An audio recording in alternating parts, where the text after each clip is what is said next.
Recentemente, a Secretaria Municipal de Saúde aqui de São Paulo definiu um protocolo de atendimento para os casos, né, da monkeypox, da varíola dos macacos. A gente vai entender um pouco mais sobre isso em contato com a Sandra Sabino, que é secretária executiva de Atenção Básica, Especialidades e Vigilância em Saúde aqui da cidade de São Paulo. Secretária, bom dia, obrigado por atender aqui a Band News FM. Bom dia, eu que agradeço a oportunidade. Secretária, a gente está vendo em outros países uma preocupação muito grande, como nos Estados Unidos, distribuição de vacinas, né? Virou uma espécie de hub da varíola dos macacos, mas por parte das autoridades de saúde, né, a própria Organização Mundial da Saúde, o próprio governador Rodrigo Garcia recentemente, né, falou que aqui em São Paulo, no Brasil de modo geral, não há motivo para pânico. De qualquer forma, é importante ter um protocolo para esse tipo de doença, né? Eu queria que a senhora explicasse um pouco sobre como está a situação da varíola dos macacos aqui em São Paulo. Certo. E o que muda aí nesse protocolo e por que ele é tão importante. Então, Ivan, aqui em São Paulo, a monkeypox, que a gente chama, né, a varíola dos macacos, ela é uma doença que, eventualmente, ela irá se espalhar no mundo todo, né? Ela tem uma característica de uma doença transmitida por vírus, através de gotículas respiratórias, assim como a Covid, e os indivíduos contaminados, com a secreção dos indivíduos contaminados, daquelas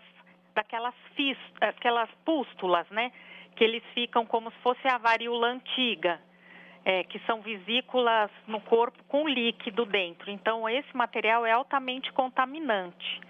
Então, a transmissão se dá por esse contato íntimo, né, com essas pessoas. Nós estabelecemos o protocolo, então a cidade de São Paulo hoje está preparada já para o atendimento aos pacientes com essa patologia, tanto na atenção básica quanto na rede hospitalar, se o caso tiver necessidade de internação. Hoje aqui no município de São Paulo nós temos 45 casos confirmados e desses, olha que interessante, só 13 viajaram. Então, nós já temos 32 pessoas que adquiriram a doença na própria cidade de São Paulo, sem relato de viagem.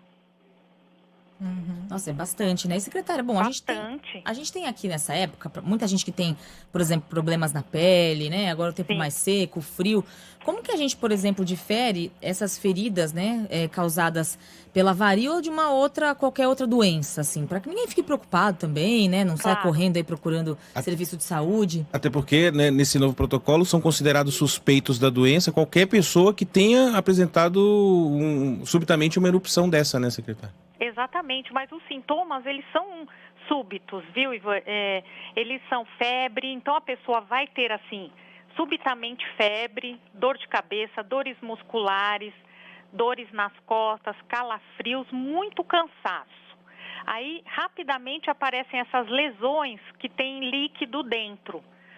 E então ela vai ter, assim, um início de infecção aguda, onde ela vai, eventualmente, ter que procurar um serviço de saúde. A gente orienta que procure todas as nossas UBSs ou pronto atendimentos, né, AMAs, UPAs, e os nossos profissionais já estão amplamente capacitados para atendimento a essa demanda. A gente tem aqui que o relato dos casos, até o momento, eles são leves, nenhum desses pacientes, né, agravou até o momento. E nós temos, assim, uma indicação de gravidade seria mais para as pessoas que têm doença que causa imunossupressão, as crianças menores de 8 anos e as gestantes, né? Esses são grupos de alerta onde a gente vai monitorar com mais cuidado os pacientes. Entretanto, todas as nossas UBSs estão orientadas a monitorar esses pacientes como fizemos com a Covid. Então, os pacientes vão ser monitorados durante os 21 dias, que é geralmente o período que dura essa infecção. Bom, e sobre vacina, a gente viu que Nova York, por exemplo, está distribuindo vacinas, né? Aqui na cidade de São Paulo, algum plano para vacinar também? A vacina, aliás, a vacina que a gente tem aqui no Brasil serviria para esse tipo de varíola? Nós ainda não tivemos notícia do Ministério da Saúde com relação ao esquema de vacinação para essa doença. Então, nós continuamos no nosso monitoramento dos casos, o atendimento e o encaminhamento dos pacientes à rede hospitalar, se necessário.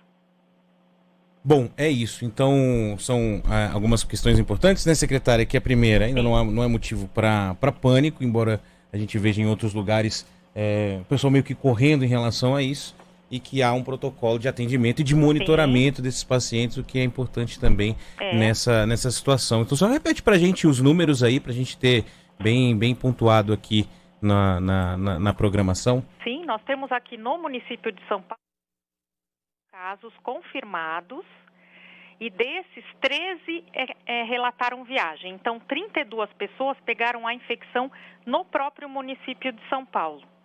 Agora, só para você ter uma ideia, no Brasil são 63 casos confirmados. Então, a grande maioria dos casos no Brasil está hoje na cidade de São Paulo. Bom, exatamente, tem pergunta de ouvinte que chegando aqui, na verdade, a Beth pergunta sobre a vacina, né? Quem tomou há anos a vacina da varíola está imunizado? Nunca custa a gente continuar perguntando, né? Então, tem vários estudos, viu, Sheila, sobre isso, para fazer a correspondência desta vacina com a imunidade atual, né? Apesar que as pessoas que tomaram essa vacina hoje já têm uma idade mais avançada. Curiosamente, as pessoas que estão desenvolvendo a monkeypox, elas são mais jovens, geralmente de 48 anos para menos, né, o nosso rol de pacientes afetados. Então, pode ser sim que se descubra uma relação de proteção dessa vacina antiga com a atual doença, mas ainda não temos essa confirmação. Sandra Sabino, secretária executiva de Atenção Básica, Especialidades e Vigilância em Saúde aqui da cidade de São Paulo, falando com a gente sobre o novo protocolo de atendimento para os casos de varíola do macaco na capital. Secretária, obrigado, viu, pela entrevista aqui, atenção com o nosso ouvinte. Eu que agradeço, um bom dia a vocês. Valeu. Bom dia. Tchau.